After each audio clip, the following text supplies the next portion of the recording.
ജ്യേഷ്ഠാനുജന്മാരായ ബലഭദ്രനും ശ്രീകൃഷ്ണനും ആനന്ദ നൃത്തമാടുന്ന വടക്കേ മലബാറിലെ പ്രസിദ്ധമായ ക്ഷേത്രമാണ് തളിപ്പറമ്പ് തൃച്ചംബരം ശ്രീകൃഷ്ണ ക്ഷേത്രം. ആനയുടെയും വെടിക്കെട്ടുൾപ്പെടെയുള്ള ഘോഷാകമ്പടി ഇല്ലാതെയും ജനലക്ഷങ്ങളെ ആകർഷിക്കുന്ന തൃച്ചംബരം ശ്രീകൃഷ്ണ ക്ഷേത്രത്തിൽ മാർച്ച് 6-ന് കൊടിയേറ്റം നടക്കും. മഹോത്സവത്തിനുള്ള എല്ലാ ഒരുക്കങ്ങളും പൂർത്തിയായതായി ഉത്സവാഘോഷ കമ്മിറ്റി ഭാരവാഹികൾ തളിപ്പറമ്പിൽ നടന്ന വാർത്താ സമ്മേളനത്തിൽ അറിയിച്ചു. ബലരാമന്റെയും ശ്രീകൃഷ്ണന്റെയും ബാലലീലകൾ അരങ്ങേറുന്ന തൃച്ചംബരം ശ്രീകൃഷ്ണ ക്ഷേത്ര ഉത്സവം വളരെ പൗരാണികമായി നടന്നു വരുന്ന ഒന്നാണ്. ഈ വർഷത്തെ ഉത്സവം വിവിധ കമ്മിറ്റികളുടെ നേതൃത്വത്തിൽ നല്ല പ്ലാനിങ്ങോടുകൂടി ഏറ്റവും മികച്ച ഉത്സവ അനുഭവം നൽകുന്നതിനുള്ള ക്രമീകരണങ്ങളാണ് ഒരുക്കിയിട്ടുള്ളത്. രാമകൃഷ്ണ ലീലകളുടെ 14 ദിനരാത്രങ്ങൾ തളിപ്പറമ്പിന് സമ്മാനിക്കുന്ന ഉത്സവത്തിന് തൃച്ചംബരം ക്ഷേത്രം ഒരുങ്ങിക്കഴിഞ്ഞു. ആഘോഷങ്ങൾ പൂർവാധികം ഭംഗിയാക്കി മാറ്റാനുള്ള ഒരുക്കത്തിലാണ് ഉത്സവാഘോഷ കമ്മിറ്റി. മാർച്ച് 6-ന് 1 മണിക്ക് കൊടിയേറ്റത്തോടുകൂടി തൃച്ചംബരം ഉത്സവം ആരംഭിക്കുകയാണ്. അന്നേ ദിവസം തൃച്ചംബരം ശ്രീകൃഷ്ണ ക്ഷേത്ര ചിറയുടെ സമീപത്തായി വിദ്യാലയത്തിൽ ഏകദേശം 10,000-ഓളം പേർക്കായി മഹാ അന്നദാനം നടക്കും. തുടർന്ന് മാർച്ച് 16 വരെ എല്ലാ ദിവസവും രാത്രി 7 മണി മുതൽ 10 മണി വരെ ഭക്തജനങ്ങൾക്കായി അന്നദാനത്തിനുള്ള സൗകര്യവും ഏർപ്പെടുത്തിയിട്ടുണ്ടെന്ന് ഭാരവാഹികൾ പറഞ്ഞു. പ്രധാനമായും ഈ വർഷം കഴിഞ്ഞ വർഷത്തിൽ നിന്ന് വിഭിന്നമായ ഒരു കാര്യം, കഴിഞ്ഞ വർഷം മാർച്ച് 6-ാം തീയതി ഉച്ചയ്ക്ക് അന്നദാനം മാത്രമായിരുന്നു ഈ കമ്മിറ്റി കൊടുത്തുകൊണ്ടിരുന്നത്. ഈ വർഷം മാർച്ച് 6-നുള്ള ഉച്ചക്കത്തെ അന്നദാനവും മാർച്ച് 6 മുതൽ 16 വരെ എല്ലാ ദിവസവും രാത്രി 7 മണി മുതൽ 10 മണി വരെ അന്നദാനവും ഒരുക്കിയിട്ടുണ്ട്.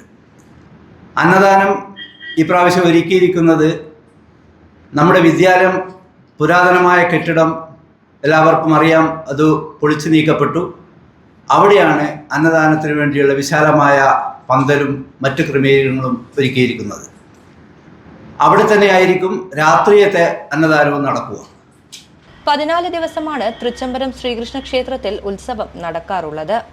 ഉത്സവാഘോഷ നടത്തിപ്പിനായി TTK Devaswom president TP Vinod കുമാറിന്റെ അധ്യക്ഷതയിൽ ക്ഷേത്ര ട്രസ്റ്റി മെമ്പർമാർ, നഗരസഭ വൈസ് ചെയർപേഴ്സൺ ദീപ രഞ്ജിത്ത്, കൗൺസിലർമാരായ PV Sumesh, A Ashok Kumar, T Latha, professor MV Lakshmanan, AP Gangadharan, P Gangadharan എന്നിവർ രക്ഷാധികാരികളായും president C Surendran Nambiar, secretary PV Prakashan, treasurer KP Vinayan, vice president CV Somanathan, joint secretary K Gangadharan എന്നിവർ ഭാരവാഹികളുമായി 101 അംഗ കമ്മിറ്റിയാണ് രൂപീകരിക്കപ്പെട്ടത്. മാർച്ച് 6-ന് കലാ സാംസ്കാരിക പരിപാടികൾ പ്രശസ്ത സിനിമാ പിന്നണി ഗായകൻ ബിജു നാരായണൻ ഉദ്ഘാടനം ചെയ്യും. മലബാർ ദേവസ്വം കമ്മീഷണർ TC ബിജു, ക്ഷേത്രം തന്ത്രി Brahmasree Kamprathillath Subrahmanyan Namboothiri, Parassini Madappura trustee and general manager PM Satheesan Madayan തുടങ്ങിയവർ ചടങ്ങിൽ പങ്കെടുക്കും. തുടർന്ന് ഗായകൻ Biju Narayanan, Asianet star singer jury Ashima Manoj, Zee Keralam Sarigama fame Nirupam Sai എന്നിവർ നയിക്കുന്ന ഭക്തിഗാനസുധ അരങ്ങേറും. പിന്നീടുള്ള ദിവസങ്ങളിൽ ക്ഷേത്രകലകളായ ചാക്യാർകൂത്ത്, ഓട്ടംതുള്ളൽ, പിലിക്കോട് ദാമോദരമാരാർ നയിക്കുന്ന തൃച്ചംബരം വാദ്യസംഘത്തിന്റെ പാണ്ഡിമേളം, നൃത്തനൃത്യങ്ങൾ, ഭരതനാട്യ കച്ചേരി, സംഗീത കച്ചേരി, ഭക്തിഗാനമേള, ഭജൻസ് തുടങ്ങിയ കലാരൂപങ്ങൾ അരങ്ങേറും. കഴിഞ്ഞ 8 വർഷത്തോളം തുടർച്ചയായി തൃച്ചംബരത്തപ്പന്റെ തിടമ്പെടുത്ത് നൃത്തച്ചുവടുകൾ വച്ച് ജനങ്ങളെ ഭക്തിയുടെ നിറവിലെത്തിച്ച ബ്രഹ്മശ്രീ പാക്കത്തിലത്ത് വാസുദേവൻ നമ്പൂതിരിയെയും പ്രമുഖ വ്യവസായിയും നിരവധി ക്ഷേത്രങ്ങളുടെയും കാവുകളുടെയും ഉന്നമനത്തിനു വേണ്ടി അകമഴിഞ്ഞ സംഭാവനകൾ നൽകി സാമൂഹിക രംഗത്തെ നിറസാന്നിധ്യമായ മൊട്ടമ്മൽ രാജനെയും കലാസാംസ്കാരിക പരിപാടിയുടെ ഉദ്ഘാടന ചടങ്ങിൽ വച്ച് ആദരിക്കും.